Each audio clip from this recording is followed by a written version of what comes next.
4 তাকবীর হয় জানাজাতে। প্রথম তাকবীর আমরা হাত উঠাবো, প্রথম তাকবীরের পর সানা, দ্বিতীয় তাকবীর এরপর দুরূদ শরীফ, তৃতীয় তাকবীরের পর দোয়া, চতুর্থ তাকবীরের পর জানাজার সালাত 4 তাকবীরে হবে। প্রথম তাকবীরের পর সূরা ফাতিহা, তারপরের তাকবীরের পর দরুদ, তারপরের তাকবীরের পর বিভিন্ন দোয়া, তারপরের তাকবীরের পর সালাম পড়তে পারে। কেউ যদি গোসলের ফরজ সমূহ আদায় করে, গোসল করার পর সালাতের জন্য নতুন করে উজু না করে, গোসল করার সময়ই তো ফরজ গোসলের সময় তো উজু করার সুন্নাত আছে, তখন যদি উজু করে নেয় গোসল করার পূর্বেই, আর উজু করার দরকার নাই। আউয়াল ওয়াক্তে সালাত আদায় না করলে কি সালাত হবে না? সালাত হবে, কিন্তু আল্লাহ সুবহানাহু ওয়া তাআলা চান যে যখনই কোনো জিনিস ফরজ হচ্ছে তো মানুষ তো এখনই মারা যেতে পারে। ধরেন 12:15টায় জোহরের সালাতের টাইম হয়ে গেছে, আর আমার মৃত্যু নির্ধারণ করা আছে দুপুর 2টার সময়। তাহলে দুপুর 2টার সময় আমি মারা গেলাম, এমতো অবস্থায় যে আমি জোহরের সালাত আদায় করিনি, আমার উপর একটা সালাত নিয়েই আমি দুনিয়া থেকে বিদায় নিলাম।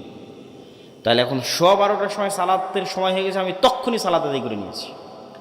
তাহলে আমি আল্লাহর আদেশের সাথে খুব দ্রুত অ্যাক্টিভ থাকি, এটা আল্লাহ খুবই পছন্দ করে। এই জন্য ইবাদতের মধ্যে সবচেয়ে গুরুত্বপূর্ণ ইবাদত আউয়াল ওয়াক্তে সালাত আদায় করা। কেন তখনই আদেশ শুরু হয়েছে, কে সবার আগে দেখি, যে সবার আগে সেই তো আল্লাহর শ্রেষ্ঠ বান্দা। আমার জামা ছিঁড়ে গেছে, ছেঁড়া জামা শরীরে পড়া অবস্থায় সেলাই করলে কি না? তো এরকম এইগুলো কুসংস্কার, কোনো ক্ষতি হবে না।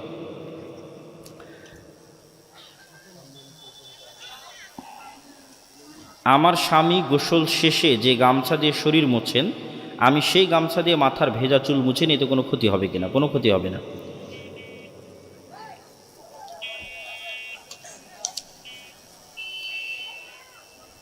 গর্ভধারিণী নারীরা যখন গর্ভধারণ করেন, নির্ধারিত 6 মাস 7 মাস পরে তার শ্বশুর বাড়িতে গিয়ে কি স্বাদ খাওয়ানো হয়? গর্ভধারিণী নারীর উপর তার শ্বশুর বাড়ি থেকে এটা বাধ্যতামূলক হয়ে থাকে। এগুলো কুসংস্কার, এগুলো কিচ্ছু নাই। গর্ভধারিণী নারী যদি কিছু করতে চায় তাহলে দুটো জিনিস করতে পারে। ইহুদিরা একটা জিনিস করায়, আর আমরা মুসলমানেরা আর একটা জিনিস করতে পারি। ইহুদিরা করাই হচ্ছে প্রচুর পরিমাণে গণিত এবং অঙ্ক করতে বলে মাকে, যে তুমি প্রচুর পরিমাণে গণিত এবং অঙ্কের সাথে কানেক্টেড থাকো, তাহলে ছেলে মেধাবী হবে, প্রচুর ব্রেনি হবে। আর আমরা করতে পারি, গর্ভধারণ অবস্থায় মা প্রচুর পরিমাণে কোরআন তেলাওয়াত করতে পারে, কোরআন খতম দিতে পারে, সালাত আদায় করতে পারে, এবং নিজের মনকে শান্ত, তাকে তার উপর জুলুম না করা, অত্যাচার না করা, কষ্ট না দেওয়া, মন ভালো রাখা। কেন প্রত্যেকটার প্রভাব ওই সন্তানের উপর গিয়ে পড়ে যে সন্তান পেটে আছে। আমি পর্দা করি, আমার স্বামীর তেমন সামর্থ্য নেই আমাকে আলাদা বাড়ি বানিয়ে দেওয়ার। আমার দেবরসহ আমরা এক বাড়িতেই থাকি, আমার পক্ষে সারাদিন মাথা থেকে পা পর্যন্ত শরীর থেকে সংসারের কাজ করা সম্ভব নয়, তাই সাধারণ ঢিলেঢালা পোশাক পরে বাড়ির কাজ করি। আপনি যা করছেন ঠিকই আছে, তবে এটার থেকেও প্রমাণ পাওয়া যায় যে আসলে টাকার প্রয়োজন কত। পর্দার জন্য আসলে টাকার খুব দরকার। ভালো পর্দার টাকা ছাড়া ভালো পর্দা করানো যায় না। এই জন্য যুবকরা তোমরা বেশি করে টাকা ইনকাম করার চেষ্টা করো যারা বিয়ে করতে চাচ্ছ। তবে আপনি যেটা অবলম্বন করছেন ঢিলেঢালা পোশাক পরে, এটাতে সমস্যা নেই, এটা ঠিক আছে। এটাতেই আল্লাহ সুবহানাহু ওয়া তাআলা আপনার অন্তরের পর্দাকে আল্লাহ সুবহানাহু ওয়া তাআলা গ্রহণ করবে ইনশাআল্লাহ, এবং আপনার চেষ্টাকে। আমার মামা শ্বশুর বাড়িতে এসেছেন, আমার শাশুড়ি মা তাকে যথেষ্ট আপ্যায়ন করেছেন, তাই মামা শ্বশুরের সামনে নিজেকে বের হওয়ার প্রয়োজন মনে করিনি। আমি বের হইনি এবং কথাও বলিনি। লম্বা প্রশ্ন, সালাতের সময় কথা বলা কি জায়েজ? তাহাজ্জুদ সালাত আদায় শেষে ঘুমিয়ে তাই ফজরের জামাত পায়নি, এতে কোনো পাপ হবে কি? ফজরের সালাত জামাত না পেলে পরে পড়ে নেবেন, কিন্তু নিয়মিত এটা হওয়া যাবে না। রাস্তা অনেক লম্বা প্রশ্ন। যারা অসৎ পথে টাকা ইনকাম করবে তাদের কি হবে? আর যারা পৃথিবীতে হারাম টাকায় দান ও আচরণ ভালো কাজ করবে তারা কি জান্নাত পাবে? হারাম টাকায় আবার দান হয় নাকি? হারাম টাকায় দান হয় না, এবং হারাম টাকা উপার্জন করা হচ্ছে মুনাফিকি, এবং হারাম শরীর কখনো জান্নাতে যাবে না। ওই দানই কবুল হবে যেই দান হালালের উপর। জি জি, বলে যাও, ঘোষণা করে দাও। এই বিজয়, 1 মিনিট। আচ্ছা না, ঘোষণা দেখো কে বলবো, বলো। সম্মানিত উপস্থিতি, আমরা একটু মাঝখানে সময় নিলাম, দুঃখিত। আমাদের প্রধান অতিথি চলে এসেছিল, একটু লেট হয়ে গেছে ওনার। তো আমরা চাবো ওনার মুখ থেকে কয়েকটি কথা শোনার জন্য। গত বছর এই প্রোগ্রামে নিয়ে এসেছিল, এবছর এসেছে। আমাদের যথেষ্ট পরিমাণ সমস্ত কাজে মানবিক থেকে বক্তব্য পর্যন্ত আমাদের যথেষ্ট পরিমাণ হেল্প থেকে শুরু করে সবসময় যখন ডাকি ওনাকে আমরা পাই ইনশাল্লাহ। তো চাচ্ছিলাম ওনার মুখ থেকে কিছু কথা শোনার জন্য। এ পর্যায়ে বক্তব্য রাখতেছেন আজকের ইসলামী সম্মেলনের প্রধান অতিথি এস.এম. মাহমুদ, সাবেক ছাত্রনেতা, ঢাকা বিশ্ববিদ্যালয়, সংসদ সদস্য পদপ্রার্থী নীলফামারী 4। বিসমিল্লাহির রহমানির রহিম। আমি শুরুতে ক্ষমা চেয়ে নিচ্ছি সবার কাছে। আসলে বিষয়টা হচ্ছে যে আমাদের রাজনীতিবিদের কাজ যাই হোক, আমি আপনাকে নিয়ে দোয়া করবেন। গিয়ে বলছি বিজয় বলছে আপনাদের কাছে মহাদালা ছাড়া দিলে আগামী দিনে যাতে জমা দেবো, মহাদালা পেপার জমা দিতে আবার আসবো, কবির কতবার নিয়ে আমাদের আবার আরেকদিন যাবো। সঠিক জায়গায় সঠিক ব্যক্তিকে ভোট দিয়ে আমি তো হাতে জনপ্রতিনিধি নির্বাচন করেন। না না না না না না না, ওইগুলো করা যাবে, মহাদালা করুক, আমি এমনি যাবো। আসসালামু আলাইকুম। অনেক কিছু গেলে ওই কথা বললো প্রধান অতিথি। তা আমরা বৈঠক শেষে দোয়া পড়ি, সুবহানাকা আল্লাহুম্মা ওয়া বিহামদিকা আশহাদু আল্লা ইলাহা ইল্লা আনতা আস্তাগফিরুকা ওয়া আতুবু ইলাইক। আমি লগ ইন করে ক্লাসে ঢুকে গেলাম, তাহলে তোমার চেহারা তোমার টিচার দেখতে পাচ্ছে, তুমি তোমার টিচারের চেহারা দেখতে পাচ্ছ। তো ইন্টারনেটের যে প্রযুক্তি, এই প্রযুক্তির চাইতেও হাজার এবং কোটি গুণ টপ লেভেলের প্রযুক্তি হচ্ছে সালাত, যেটাতে বান্দা তার রবের মুখোমুখি হয়ে যায়, বলো আল্লাহু আকবার। তো তুমি যেমন ওই যে ক্লাসে অনুপস্থিত যদি থাকো, তোমাকে পরীক্ষা দিতে দিবে, তোমাকে সার্টিফিকেট দিবে। অনলাইন ক্লাসে তুমি তোমার টিচারের মুখোমুখি হলো না, অনুপস্থিত থাকলা, তো তোমার সার্টিফিকেটও নেই, তোমার নাম্বারও নাই, কিছুই নেই। তো তুমি দিনে 5 বার রবের দরবারে গিয়ে হাজিরা দিলে না, ওই সেম সিস্টেমে, সেম ফরম্যাটে, যেটাতে গায়েবে নির্ধারণ করা আছে, লাউহে মাহফুজে যে ফরম্যাট নির্ধারিত আকারে আছে, ওটার সাথে মিলতে তো হবে। ওটাই তো পাসওয়ার্ড হিসেবে বললাম। তুমি দিনে 5 বার ওই কাজটা করলে না, তো তুমি তো আল্লাহর গন্তির খাতার মধ্যেই নাই। তোমার এখন বাকি আমল দিয়ে লাভ কি? তোমার ভোট দিয়ে লাভ কি? তোমার তাকবীর দিয়ে লাভ কি? তোমার মিছিল দিয়ে লাভ কি? কোনোটাই কোনো কাজে আসবে না, সব বাদ, সব জিরো। আগে হাজিরা হতে হবে, হাজিরা হওয়ার পর বাকি কাজ। এই জন্য 5 ওয়াক্ত সালাতের কোনো বিকল্প নাই। নিজের পরকাল বাঁচাতে, আল্লাহর সাথে নিজের সম্পর্ক ঠিক রাখতে এবং গোলামি থেকে মুক্তির লক্ষ্যে 5 ওয়াক্ত সালাত সবার আগে, সবার চেয়ে জরুরি। 2 নম্বর আর একটা আমরা বলেছি জিকির। একটু পানি বা একটু চা দিয়েন তো। সকাল সন্ধ্যার জিকির, জিকির বোঝানোর জন্য, এরকমই তোমাদের পরিভাষায় বোঝানোর জন্য আমি বলি, জিকির হচ্ছে সাউন্ড টেকনোলজি, আওয়াজ কেন্দ্রিক একটা টেকনোলজি, একটা প্রযুক্তি। এই যে এখানে যত ক্যামেরা আছে, পানি দিলেও হবে, সমস্যা নেই। এখানে যত ক্যামেরা এবং মোবাইল আছে, এগুলো সবগুলোই আলো বা লাইটের যে ওয়েভ, তরঙ্গ আছে, ওই টেকনোলজির উপর দাঁড়িয়ে আছে। সমস্যা নেই, সমস্যা নেই। জাযাকাল্লাহ।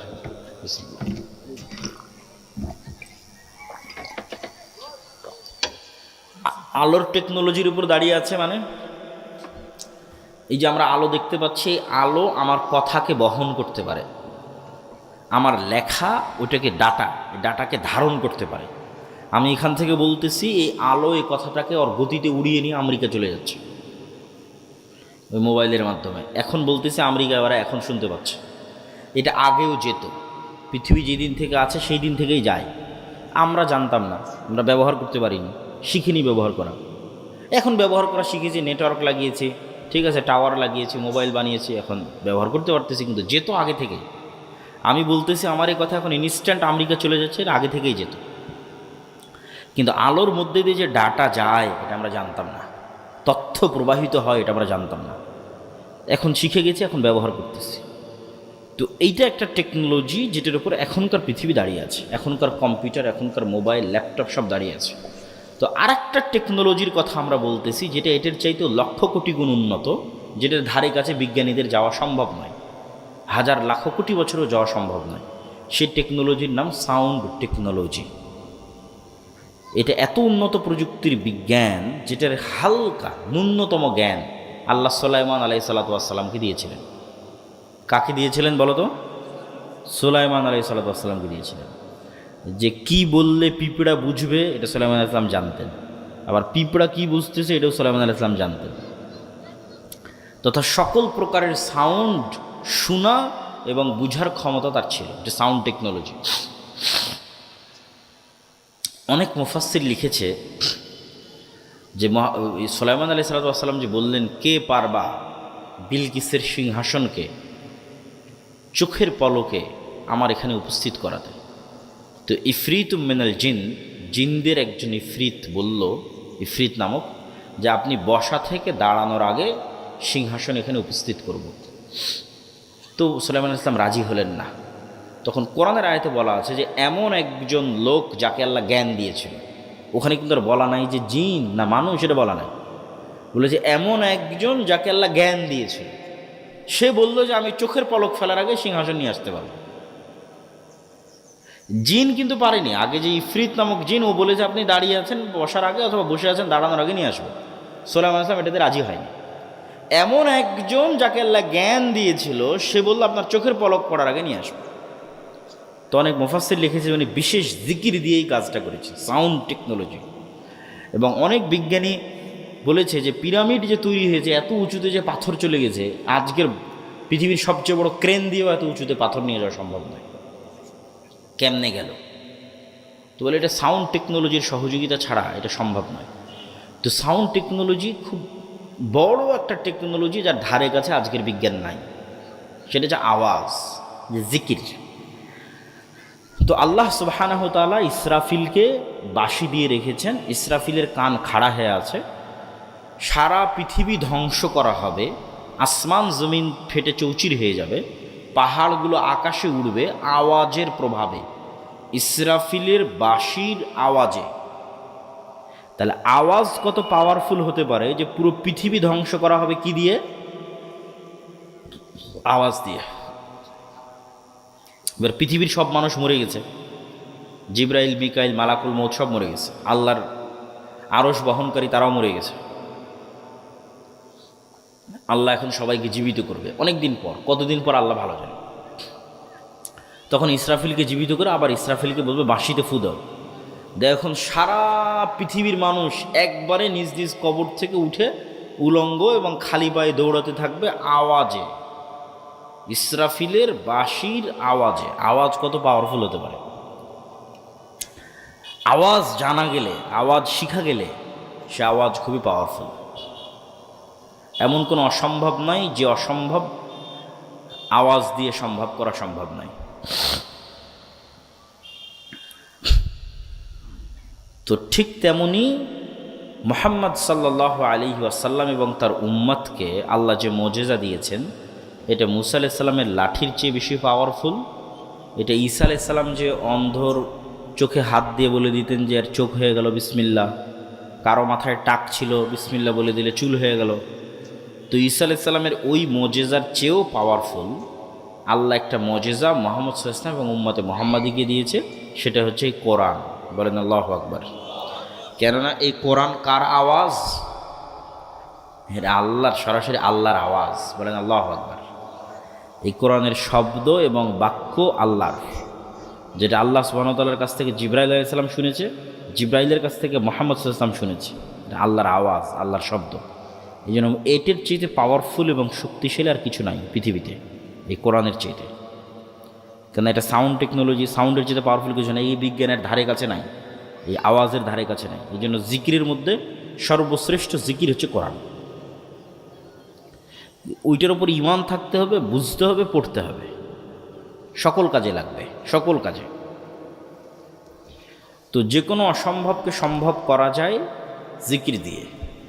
এইটার আর দুটো উদাহরণ দিয়ে আজকের বক্তব্যের শেষের দিকে চলে যাব। মুসা আলাইহিস সালাতু ওয়াস সালামকে আল্লাহ যখন ফেরাউনের কাছে পাঠালেন, তখন মুসা আলাইহিস সালামকে আল্লাহ লাঠি দিলেন, বগলের নিচ থেকে হাত বের করলে সেটা জল জল করে, এই মুজিজা দিলেন। তারপরে মুখের যে জড়তা ছিল সেটা ভালো করে দিলেন। সব ভালো করে দেওয়ার পর আল্লাহ মুসা আলাইহিস সালামকে বলছেন, ওয়ালা তানিয়া ফি জিকরি, মুসা এগুলো যা দিলাম এগুলো সব অ্যাক্টিভ থাকবে, ফাংশন করবে যদি তুমি আমাকে জিকিরে না ভুলে যাও। খবরদার আমাকে জিকিরে ভুলবা না। এখন কল্পনা করেন মুসা আলাইহিস সালাম 1 সপ্তাহ থেকে নামাজে নাই, সালাত আদায় করেন 1 সপ্তাহ থেকে, 1 সপ্তাহ থেকে জিকিরে নাই। তো এখন 1 সপ্তাহ পরে লাঠি ছাড়ে, লাঠি আর সাপ হয় না। লাঠি দিয়ে সমুদ্রের উপর বাড়ি মারে, রাস্তা হয় না। লাঠি দিয়ে পাথরে আঘাত করে, ঝর্ণা তৈরি হয় না, কারণ এগুলো সব ডিঅ্যাক্টিভেট হয়ে গেছে। যুবকেরা বুঝতে পারলা? তোমাদের ফেসবুক টিকটকের অ্যাকাউন্ট ডিঅ্যাক্টিভেট হয়ে যায় না? ডিঅ্যাক্টিভেট হয়ে গেছে। এটা অ্যাক্টিভেট থাকবে ততক্ষণ যতক্ষণ পৃথিবীর সর্বোচ্চ মেশিন হচ্ছে কালব। মুসা আলাইহিস সালাতু ওয়াস সালামের কালব সালাতের মাধ্যমে এবং জিকিরের মাধ্যমে আল্লাহর সাথে কানেক্টেড থাকবে, ততক্ষণ আল্লাহ যে মজেজাগুলো দিয়েছে এগুলো ফাংশনাল থাকবে। সমুদ্রে বাড়ি মারলে রাস্তা তৈরি হয়ে যাবে, পাহাড়ে পাথরে আঘাত করলে ঝর্ণা তৈরি হয়ে যাবে, ছেড়ে দিলে সাপ তৈরি হয়ে যাবে। তাহলে অ্যাক্টিভেট থাকবে যতক্ষণ এই সর্বোচ্চ পর্যায়ের মেশিনটা জিকিরের মাধ্যমে কার সাথে কানেক্টেড আছে? আল্লাহর সাথে কানেক্টেড আছে। তাহলে নেটওয়ার্কে বিচ্ছিন্নতা আসা যাবে না, বুঝতে পারেন? নেটওয়ার্কে বিচ্ছিন্নতা আসলে আর বাকিগুলো কোনো কাজ করবে না। এই জন্য জিকির খুবই গুরুত্বপূর্ণ। জিকিরবিহীন কলব এবং সালাতবিহীন মানুষ, এর সাথে আল্লাহ সুবহানাহু ওয়া তাআলার কোনো লেনাদেনা নাই। এরা শয়তানের গোলাম, শয়তানের দাস, শয়তানের বন্ধু। এরা যদি কোনো ভাগাড়ে পড়ে মরেও যায় তবু আল্লাহ সুবহানাহু ওয়া তাআলা দেখতে যাবে না কে ভাগাড়ে পড়ে মরল। কোনো মূল্য নাই আল্লাহ সুবহানাহু ওয়া তাআলার কাছে।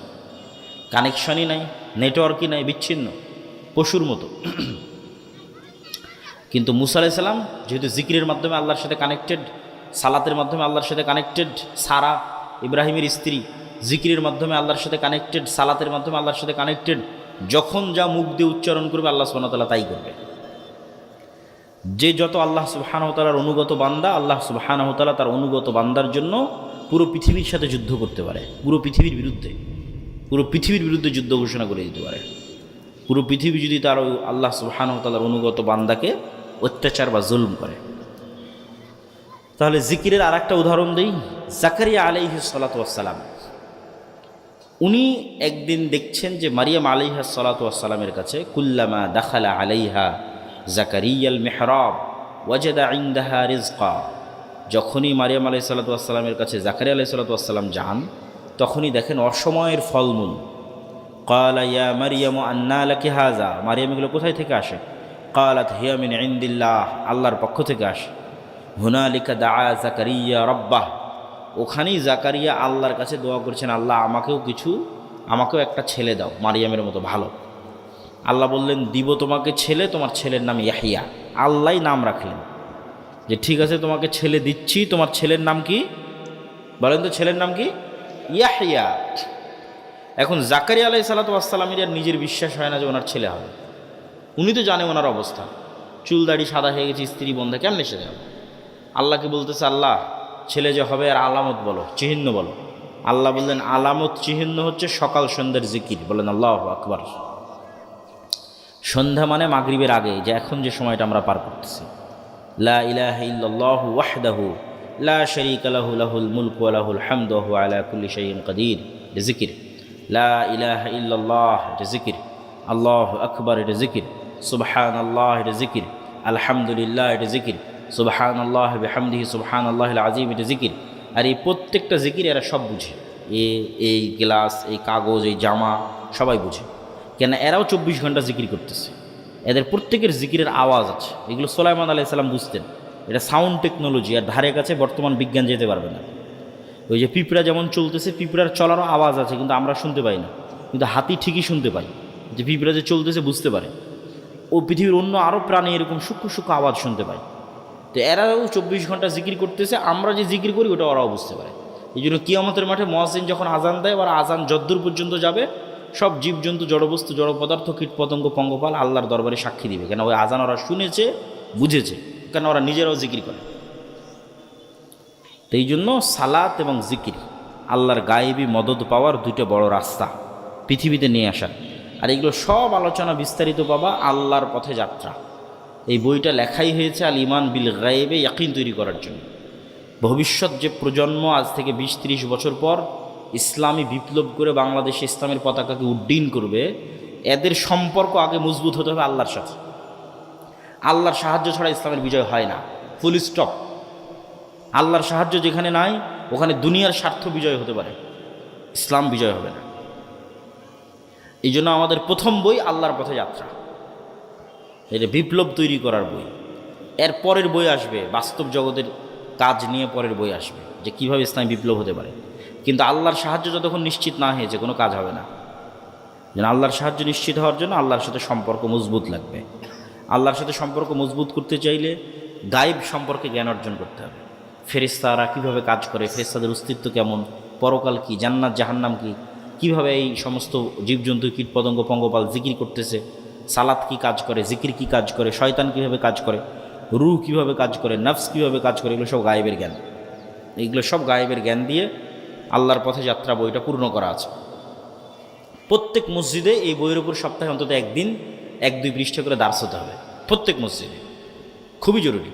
প্রত্যেক স্কুল কলেজ ইউনিভার্সিটি সব জায়গায় পাঠ চক্র হতে হবে, প্রতি সপ্তাহে অন্তত একদিন এই বইটার উপর। ওই উদ্দেশ্য করে এই বইটা লেখা।